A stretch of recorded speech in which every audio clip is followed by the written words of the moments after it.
Warahmatullahi wabarakatuh. Baik para ikhwan sekalian, kita lanjutkan pembahasan surah Al-Baqarah ayat 33 sampai 35 insyaallah. Kali ini kita sampai pada sesi tadabbur pemaknaan ayat, isi dan kandungan ayat-ayat yang sudah kita bahas. Tadi yang pertama dari sisi qiraah sudah, kemudian kosakata, kemudian setelah itu ahli bahasa, gramatikal, dan yang terakhir kita akan membahas tentang makna kandungan firman Allah ini. Makna kandungan firman Allah ini dari mulai ayat 32 insyaallah akan kita simpulkan sampai ayat 35-nya yang berhasil disimpulkan oleh tafsir Aisarut Tafasir lil Jazairi. Di dalam tafsir itu disimpulkan ada beberapa poin-poin yang perlu kita ambil makna inti kandungan dari ayat-ayat tersebut. Dari mulai ayat 31 ya sampai ayat 35, kesimpulannya kurang lebih sebagai berikut. Yang pertama, bayanu qudratillahi ta'ala haitsu 'allama Adam asma'al makhluqat kulliha fa'allamaha. Penjelasan kekuasaan Allah Ta'ala di mana Allah mengajarkan Adam seluruh nama-nama makhluk seluruhnya, maka dengan itu Nabi Adam bisa mengetahuinya. Jadi ilmu pengetahuan yang ada pada manusia itu hakikatnya bukan kehebatan manusia. Pengetahuan yang ada pada manusia itu adalah kekuasaan Allah Subhanahu wa ta'ala. Kemudian yang kedua, syarful ilmi wa fadlul alim alal jahil. Kemuliaan ilmu, keutamaan ilmu,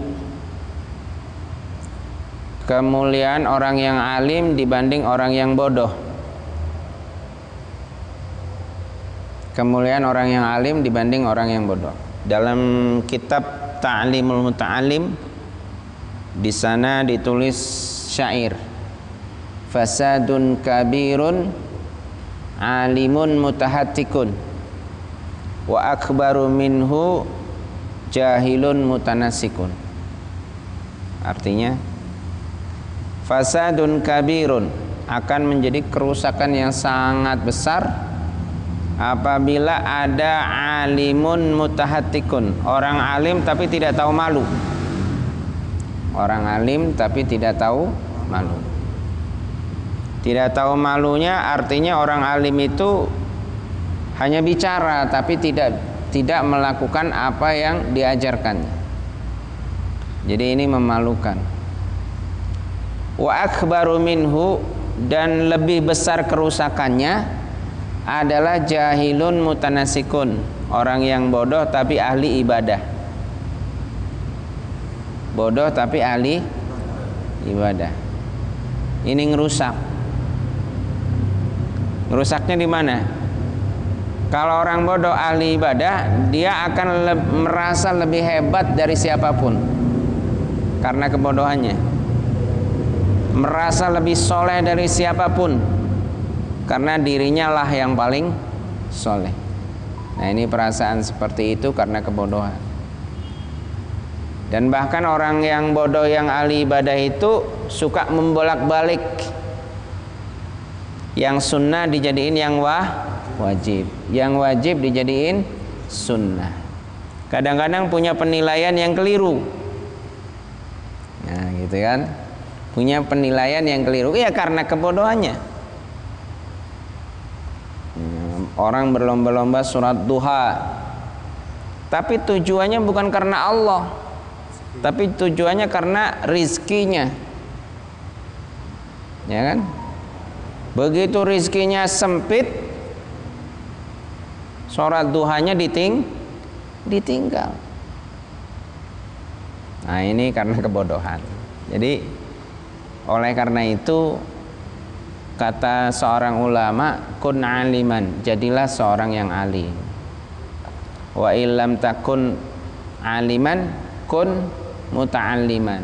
Kalau nggak bisa jadi orang alim, jadilah orang yang selalu belajar. Kun muta'alliman, jadilah orang yang selalu belajar. Kalau nggak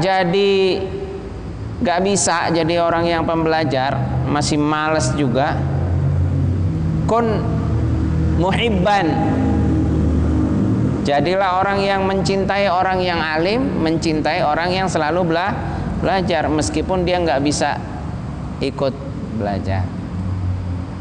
Wala takun mutakhasiman, jangan jadi orang yang membenci alim, membenci orang yang belajar. Ya, jadi seperti itu, minimal seperti itu. Kalaupun nggak suka juga jangan ganggu, jangan ngerecokin gitu.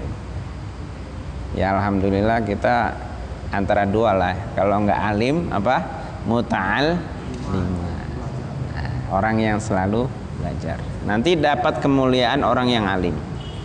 Kemudian yang ketiga, fadilatul i'tiraf bil ajzi wal qusur. Jadi keutamaan orang yang mengakui kesalahan itu penting.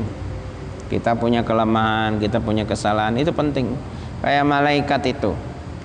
Malaikat itu kan luar biasa. Dirinya malaikat loh. Malaikat itu makhluk yang paling dekat dengan Allah.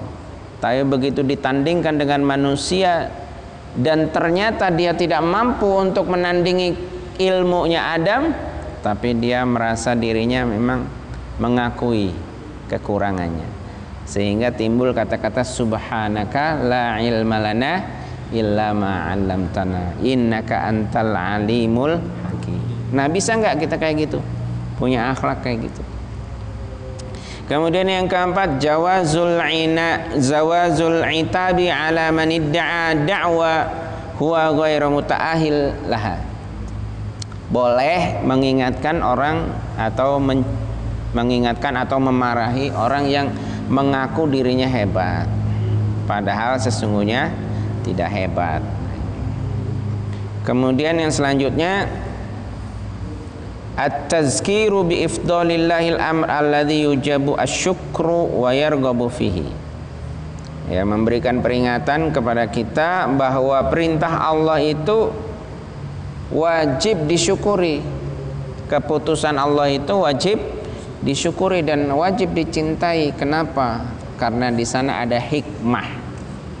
Kemudian yang kedua, at-tahdzir minal kibar wal hasadi haitsu kana sababu iblis sababu iblasi syaitan wa imtina'ul yahud min qabulil Islam. Jadi peringatan buat kita semuanya, jangan sampai kita punya dua sifat, sombong dan hasad. Sombong dan hasad. Ini dua sifat yang harus dihindari. Kenapa? Karena dulu ada makhluk yang mengakibatkan makhluk itu dilaknat, itu adalah karena mereka membangkang, karena punya sifat dua itu, aba wastakbaro, itu kan? Punya sifat sombong dan hasad, dengki. Nah, kita harus menghindari itu sifat-sifat dengki. Kalau kita lihat di lapangan itu, ya, orang alim itu dengkinya sama orang alim biasanya. Pengusaha dengkinya sama pengusaha lain. Tukang bakso dengkinya sama tukang bakso yang lain. Kalau tukang bakso sama tukang cendol itu nggak dengki, CS, ya kan? Soalnya habis bakso dia minum cendol. Tapi kalau sama-sama tukang bakso sama tukang bakso dengki, tukang warung sama tukang warung dengki, sama-sama punya kemauan, sama-sama punya nafsu. Ya. Maka kalau pilkada, pilpres itu sama-sama calonnya dengki. Karena punya kemauan yang sama. Nah, di dalam Islam kita harus bisa menghindari itu. Dengki itu kita hindari, walaupun kita punya tujuan sama. Ya. Tujuan kita Allah. Allah itu punya kekayaan, dan dengan kekayaan Allah itu cukup untuk memberikan kepada kita. Maka kita nggak perlu dengki. Kalau sampai dengki, maka itu keturunan iblis, ya kan? Iblis, ya kan? Ketika membangkang iblis. Tapi ketika mulai melancarkan gangguan atau memperdaya manusia, itu namanya jadi syaitan. Dari iblis jadi syaitan. Kemudian yang selanjutnya takrir adawatu iblis wa tanbih ila annahu aduwwun adawatuhu abada. Jadi keputusan Allah Subhanahu wa taala bahwa iblis itu harus dijadikan musuh abadi. Iblis itu harus dijadikan musuh abadi. Jadi kita di dunia ini musuhnya siapa? Iblis. Nah, iblis itu bisa menggunakan perangkat-perangkat manusia. Jadi kalau ada manusia tingkah lakunya seperti iblis, berarti iblis sedang menggunakan perangkat manusia untuk memperdaya manusia lain. Maka sifat-sifat tersebut harus dihindari. Yang selanjutnya yang terakhir at-tambi ila anna minal ma'asi ma yakunu kufron aw yaqudu ilal kufri. Jadi mohon perhatian ya, diperingatkan kepada kita semuanya, jangan sampai kita melakukan maksiat yang maksiat itu bisa menyebabkan kekufuran atau melakukan sesuatu yang bisa membawa kita kepada kekufuran. Jadi inilah poin-poin yang sudah kita pelajari dari ayat 31 sampai ayat 35, dan yang terakhir bahwa Allah Subhanahu wa taala sesungguhnya memuliakan manusia. Nenek moyang kita dulu tinggalnya di mana? Di surga. Maka pastikan diri kita harus kembali ke kampung halaman, dan kampung halaman kita adalah surga. Ya kan? Tentu surga yang kita akan tuju nanti itu adalah surga yang tidak ada lagi larangan seperti surga nenek moyang kita. Kalau nenek moyang kita masih ada larangan. Wala taqraba hadhihi syajarah, jangan dekati pohon ini. Itu kan berarti surga masih ada larangan. Tapi kalau surga kita nanti, ya kan? Ya, itu bebas. Matashtahi al-anfus, apa yang diinginkan jiwa kita itu akan terpenuhi dalam surga yang akan kita tuju nanti. Maka siap-siap untuk pulang kampung. Tapi ingat, pulang kampung itu harus punya bekal. Kalau nggak punya bekal, aduh nggak.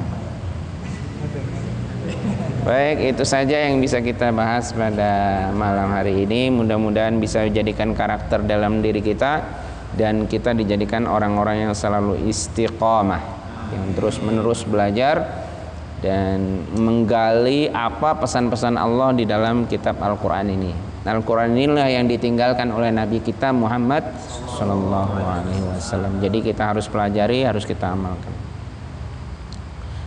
Baik, kita tutup majelis ini dengan baca doa. Bismillahirrahmanirrahim. Subhanakallahumma wa bihamdika asyhadu an la ilaha illa anta astaghfiruka wa atubu ilaik. Al-afu minkum. Wassalamualaikum warahmatullahi wabarakatuh.